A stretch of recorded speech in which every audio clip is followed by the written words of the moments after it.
have some people that have influenced you in your work. Well, yes. I mean, the two people I think of right away is, first of all, Dan West. I mean, Dan West has had an incredible influence on me. And partly because, well, like your grandfather, he's in my family. He's the first cousin to my father. And so I knew Dan West from the time I was a young child. We visited together in the family, and it was always very clear what his view was about peace. He was principal of the school where I went to school in Trotwood, Ohio. And so Dan West, I've been in seminars with him. I've done peace seminars, and so I've done a lot of things with Dan West, and he had a terrific influence on me in terms of seeing peace as the center of what our church is about, and something that other churches need to know about.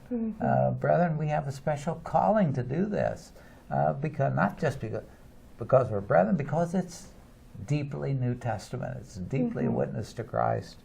And but then M.R. Zigler is the next person. When I went to Europe in Brethren Volunteer Service, M.R. Zigler was the person in charge of that program.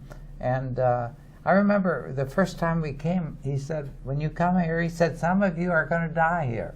Not all of you will go home again. So when you come here, you've brought your whole life here. And that's the way you're to live it here. You're to live it with that kind of dedication. And that was really, it really caught me. I remember M.R. said that that when he was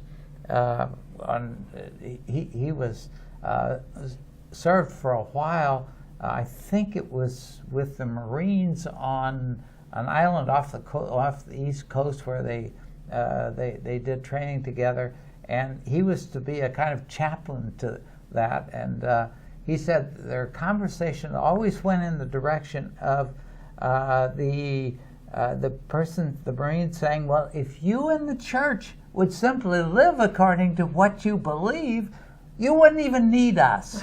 And M.R. said, I think it's true.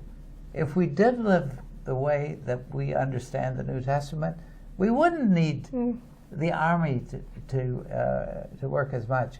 I thought especially of this when I graduated from Harvard with a degree in social ethics.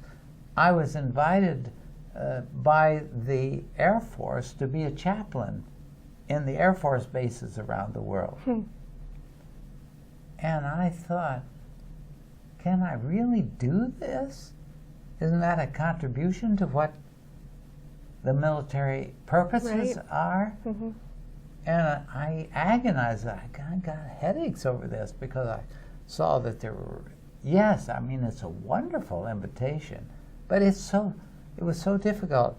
And I finally said, no, I can't do it.